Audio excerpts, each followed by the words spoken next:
7월 28일 금요일 예레미야서 10장 17절로 25절 너그러운 징계입니다. 이제 예레미야 선지자는 유다의 예루살렘의 심판을 더 이상 피할 수 없다는 것을 너무나 잘 알고 있습니다. 그럼에도 불구하고 그는 슬픈 마음을 가지고 예루살렘, 유다를 위해서 기도하고 있습니다. 마치 그 재앙을 눈앞에서 보듯이 그렇게 그리면서도 그 재앙의 원인 또한 그가 정확히 지적하고 있는 것이죠. 그리고 하나님 앞에 탄원의 기도를 멈추지 않는 예레미야의 모습을 볼 수 있습니다. 오늘 17절부터 읽도록 하겠습니다. 에워싸인 가운데 앉은 자여 내 짐꾸러미를 이 땅에서 꾸리라. 여호와께서 이와 같이 말씀하시되 보라 내가 이 땅에 사는 자를 이번에는 내던질 것이라. 그들을 괴롭게 하여 깨닫게 하리라 하셨느니라. 슬프다 내 상처여 내가 중상을 당하였도다. 그러나 내가 말하노라 이는 참으로 고난이라 내가 참아야 하리로다. 내 장막이 무너지고 나의 모든 줄이 끊어졌으며 내 자녀가 나를 떠나고 있지 아니하니 내 장막을 세울 자와 내 휘장을 칠 자가 다시 없도다. 목자들은 어리석어 여호와를 찾지 아니하므로 형통하지 못하며 그 모든 양떼는 흩어졌도다. 들을지어다 북방에서부터 크게 떠드는 소리가 들리니 유다 성읍들을 황폐하게 하여 승냥이의 거처가 되게 하리로다. 17절에 에워싸인 가운데 앉은 자여 이렇게 대상이 불려지고 있죠. 이것은 바벨론에게 포위 상태가 되어진 에워싸인 가운데 앉은 자여 내 짐꾸러미를 이 땅에서 꾸리라. 그러니까 짐꾸러미는 피난짐이죠. 이 땅에서 꾸리라. 이 땅은 어떤 땅입니까? 그 이스라엘을 이집트로부터 인도하셔서 들이셨던 가나안 땅이죠. 특별히 그 땅을 이 땅, 그냥 땅이라지 아니고 이 땅이라고 하는 것이죠. 의미 있는 땅이요. 하나님께서 주셨던 그 땅입니다. 근데 그 땅에서 그들은 이제 징계와 심판으로 짐꾸러미를 꾸리고 떠나야 되는, 그것도 에워싸인 가운데 바벨론의 포위가 되어져 있는 상태에서 그들은 강제로 이제 끌려가야 되는 그런 상황인 것이죠.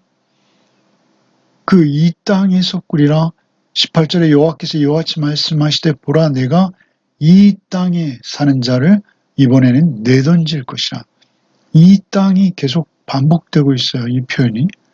그 땅이 얼마나 의미 있는 땅이었는지 그들은 되돌아보아야 하는 것이죠. 이 땅에서 꾸리라. 이 땅에 사는 자를 이번에는 내던질 것이라.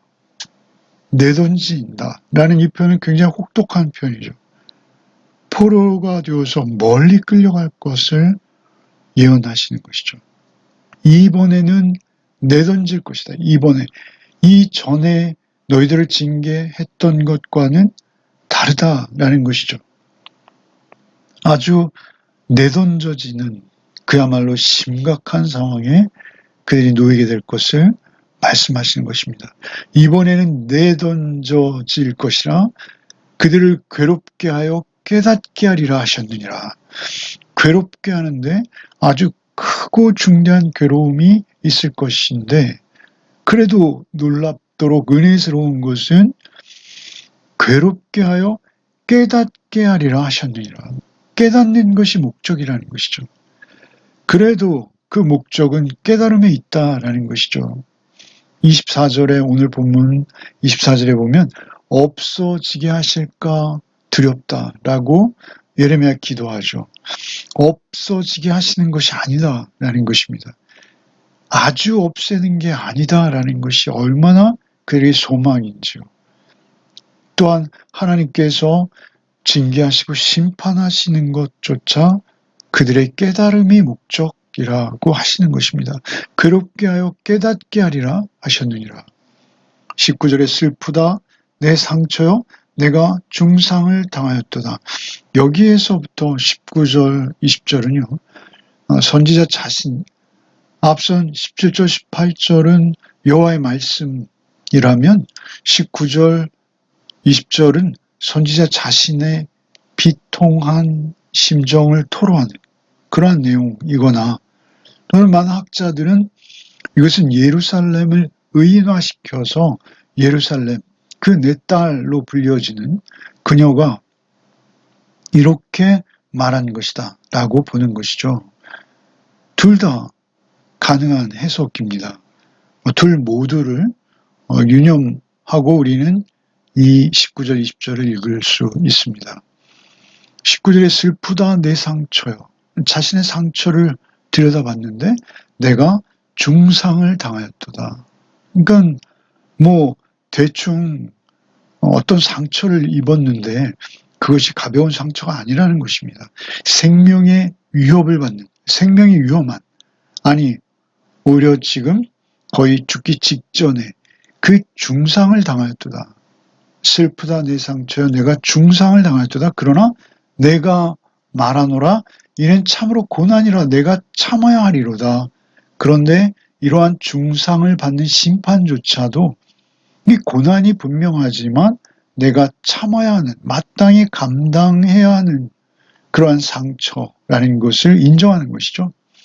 이는 참으로 고난이라 내가 참아야 하리로다. 내 장막이 무너지고 나의 모든 질이 끊어졌으며 내 자녀가 나를 떠나가고 있지 아니하니 내 장막을 세울 자와 내 휘장을 칠 자가 다시 없도다. 장막이 무너졌다는 것이죠. 이 장막은 선지자 개인의 장막이 될 수도 있고 앞서 설명드렸듯이 예루살렘의 성막으로 이해할 수도 있는 것이죠.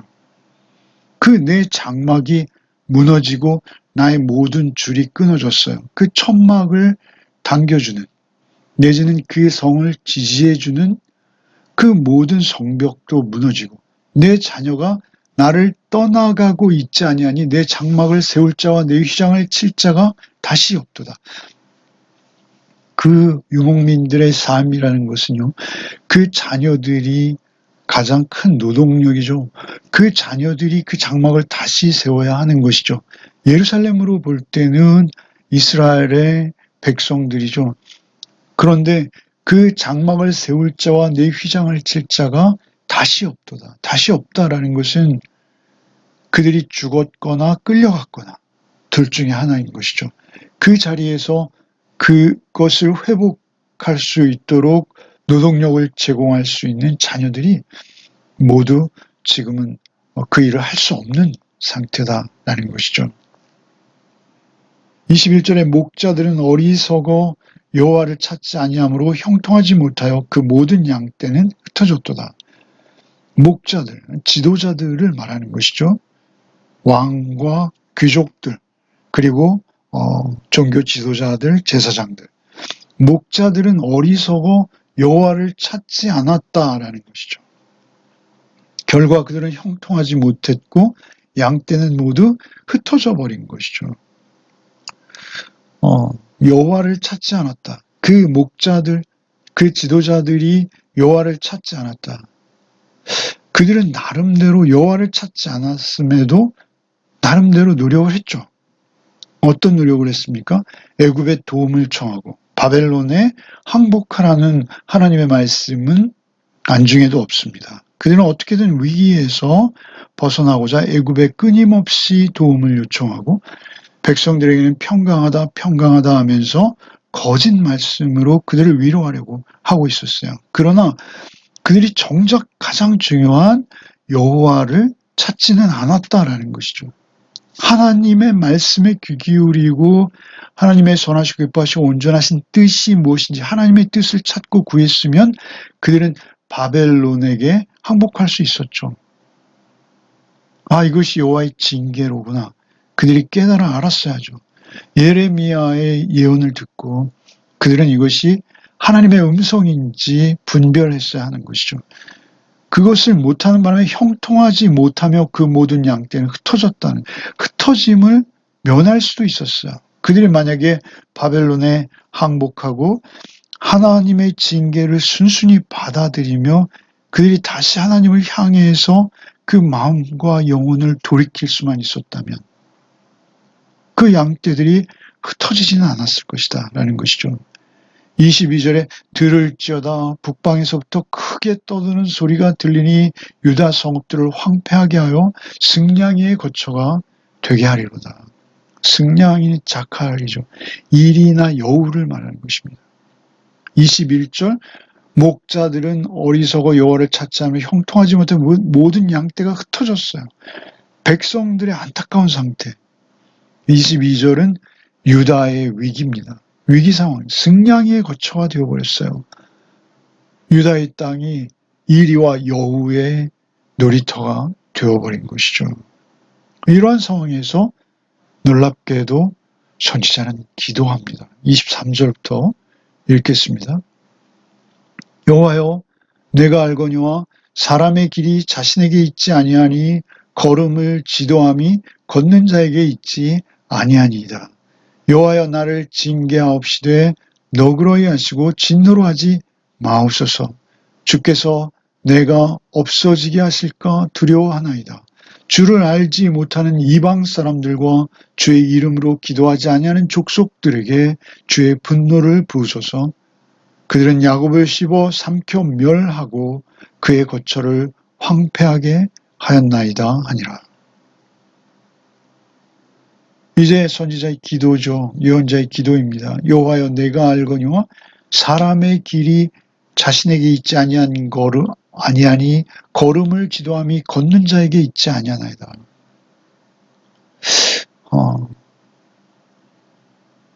이것은 잠언의 말씀처럼 사람이 마음으로 무엇을 계획할지라도 그것을 결정하고 경영하시는 분 하나님이시라는 의미도 되고요. 사람이 길이 자신에게 있지 아니하니 걸음을 지도함이 걷는 자에게 있잖아요. 그러니까 걸음을 지도하는 것은 하나님이시죠. 여호와이십니다.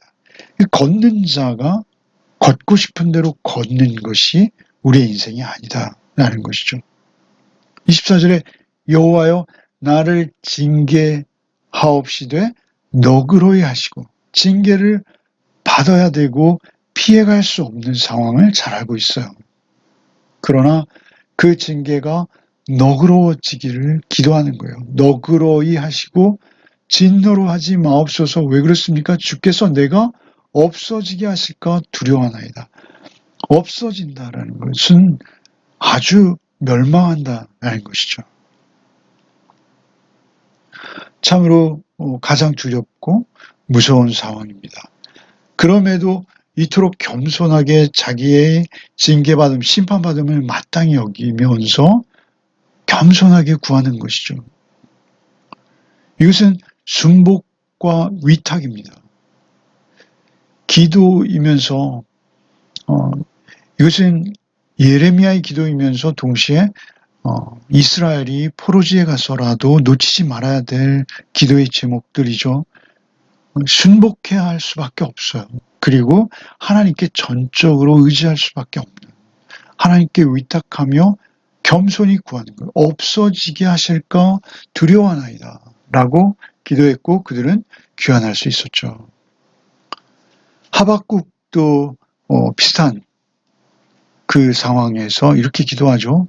여호와여 내가 하박국 3장 2절입니다. 여호와여 내가 주께 대한 소문을 듣고 놀랐나이다. 여호와여 주는 주의 일을 이 수년 내에 부응하게 하옵소서. 이 수년 내에 나타내시옵소서. 진노 중에라도 긍휼을 잊지 마옵소서. 진노하심을 받아들이는 거예요. 아는 거예요. 그리고 그 진노의 대상이 되어져 마땅한 것을 인정하는 것입니다. 그럼에도 긍휼을 잊지 마옵소서라고 기도하는 것이죠. 예레미야 29장 11절에는요. 여호와의 말씀이니라 너희를 향한 나의 생각을 내가 하나니 평안이요 재앙이 아니니라. 너에게 미래와 희망을 주는 것이니라. 하나님께서는 그들을 아예 진멸시켜서 그 근거 뿌리 아주 밑둥까지 파내어 버리시는 게 절대 아니다라는 것이죠. 그들을 깨닫게 하시려고 하신다라고 18절에 말씀하시지 않습니까? 예레미야 51장 5절에도 이스라엘과 유다가 이스라엘의 거룩한 일을 기억함으로 죄가가 땅에 가득하나 그의 하나님 만군의 여호와에게 버림받은 호라비는 아니니라. 죄가가 가득해서 하나님이 징계하시고 심판하실 수밖에 없으나 그것으로 그들이 진멸되지는 않고 진노 중에라도 긍휼을 베푸실 것을 그들이 보게 되는 것이죠.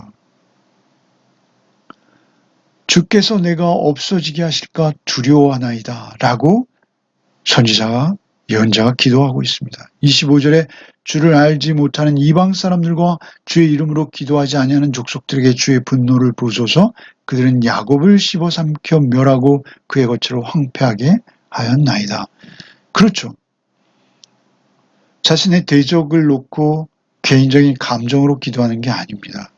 주의 이름으로 기도하지 아니하는 족속, 하나님의 이름, 곧 하나님을 인정하지 않는, 그렇게 주의 이름으로 기도할 수 없는 그들에게 하나님께서 분노를 쏟으시는 건 마땅한 것이죠. 아수르나 또 바벨론이 하나님의 손에 들려서 이스라엘을 징계하고 심판하는 도구로 사용되었으나 그들이 하나님을 인정하고 하나님을 따르는 자들은 아닌 것이죠. 그래서 그들에게도 벌해 주십시오라고 요청 기도를 하고 있는 것입니다. 참으로 감사한 것은 하나님께서 이스라엘을 징계하고 심판하시지만 그들을 영원히 진멸하시는 것이 절대 아니다. 깨닫게 하시려고 하신다. 18절에 그렇게 말씀하시죠. 그리고 예레미야의 기도는 결국 응답되어진 것을 우리는 역사 속에서 확인할 수 있습니다. 결국 유다의 그 혈통을 통해서 다윗의 후손으로 오실 예수 그리스도, 그들에게는 아직 사명이 남아있고 하나님께서는 그들을 아주 버리지 아니하시고 그들을 통해서 또 하나님의 일들을 이루어 나가신다라는 것이죠.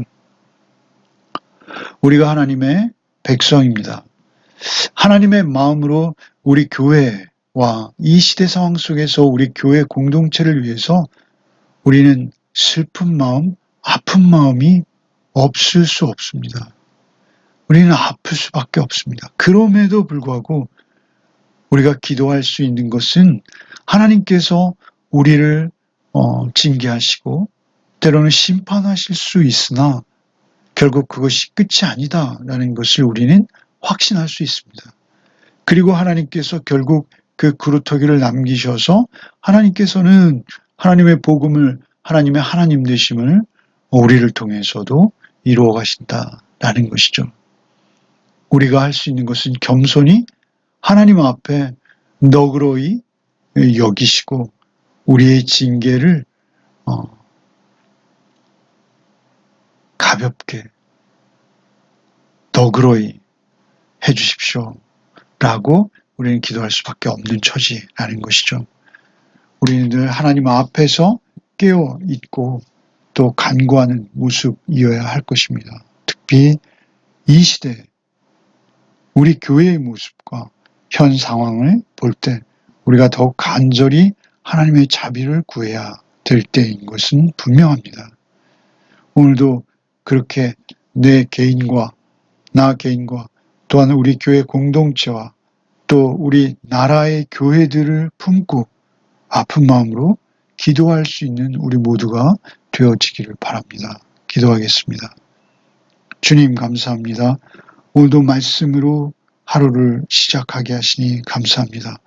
주님, 주님께서는 우리를 사랑하사 아주 버리지 아니하심을 믿습니다. 주님, 우리를 긍휼히 여겨 주시옵시고 우리가 다시 복음 안에서 오직 주님 안에서 온전함을 입고 주의 사랑과 주의 공의와 주의 정의를 이 땅 가운데 드러내며 하나님 앞에 영광 돌려드리는 우리 교회로, 우리 개인의 삶으로 우리 주께서 선한 손길로 인도하여 주시옵소서. 언제나 잊지 말 것은 주께서 우리를 버리시지 않음을 우리 늘 기억하며 주님 앞에 간구하는 또 하루가 되게 하여 주시옵소서. 우리를 구원하사 우리를 주의 이름으로 기도하게 하신 주님께 감사하며 우리 구주 예수 그리스도 이름 받들어 기도하옵나이다. 아멘.